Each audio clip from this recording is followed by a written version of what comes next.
হচ্ছে কি যেটা হচ্ছে কুম্ভে রাহু প্রবেশ করছে। হ্যাঁ, আচ্ছা, কুম্ভে রাহু প্রবেশ করলো তো ঠিক আছে, কিন্তু তার এফেক্টটা গিয়ে পড়বে অন্য রাশিগুলোর উপর। হ্যাঁ, তো এটা কি ব্যাপার? এটা তো আমাদের একটু স্টেডি থাকতে হবে, বিশেষ করে যেহেতু সিংহ রাশির মধ্যে ঘুরঘুর করতে হলে আমার নিজেরও জানা।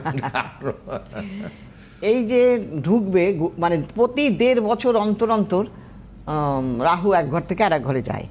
তাই এই এখন আবার কুম্ভে ঢুকে যাচ্ছে। এই ঢোকার ফলে 1.5 বছর তার ওইখান থেকে নরঞ্চরণ। এই দেখো, আর এই 1.5 বছর কি হবে, মীন রাশি, তুলা রাশি, সিংহ রাশি, এদের কিন্তু চ্যালেঞ্জের মুখোমুখি হতে হবে, সমস্যায় পড়তে হবে, কঠিনতম।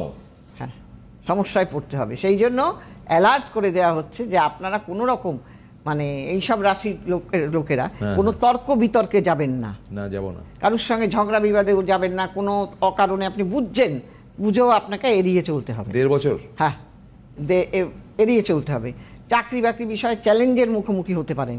পারিবারিক বিষয় এক একজনের এক এক রকম, পারিবারিক বিষয়ে সমস্যা আসতে পারে, প্রেমের ক্ষেত্রে সমস্যা আসতে পারে। কাজেই এই সবগুলোকে না ভেবে চিনতে চলতে হবে।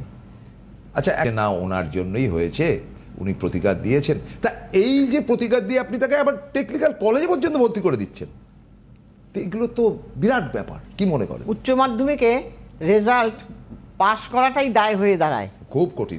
সেইখানে ভালো রেজাল্ট করা, তারপর মানুষ না পরিতৃপ্ত নয়, জানেন তো। যদি মানে আমি ছোটবেলায় আমার ভাইয়ের ছেলে বলতো, পিসি একটা দিলেই বলবে আরেকটা দে, আরেকটা দিলেই বলবে আরেকটা দে, না দিলে কিছুই বলবে না, তুই দিবি না। ওইটুকু বাচ্চা ছেলে তখন বলেছিল। তাই সেইরকম কথা যে লোকের চাহিদার শেষ নেই। যে পাওয়ার উপযুক্ত না সেও ভাবে আরো বেশি আমি পেতে পারি।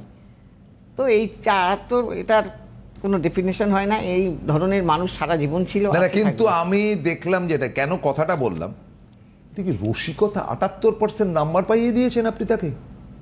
কি করে করলেন এটা, যে ছেলে মাধ্যমিকে অত জঘন্য রেজাল্ট করেছে?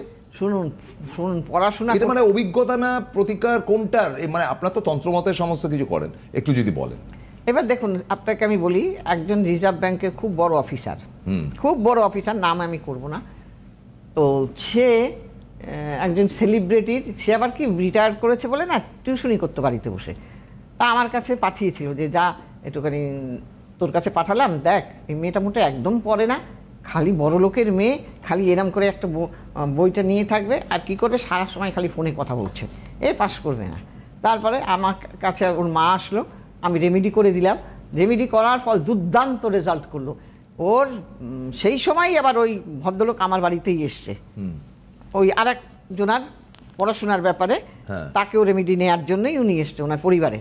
তা তখন বলছে, হ্যাঁ তুই তো বিরাট ব্যাপার, আমি পড়িয়ে বলতে পারলাম না পাস করবে, আর তুই না পড়িয়েই বলে দিলি ভালো রেজাল্ট হবে, আর সেই ছেলে মেয়ে ভালো রেজাল্ট করলো।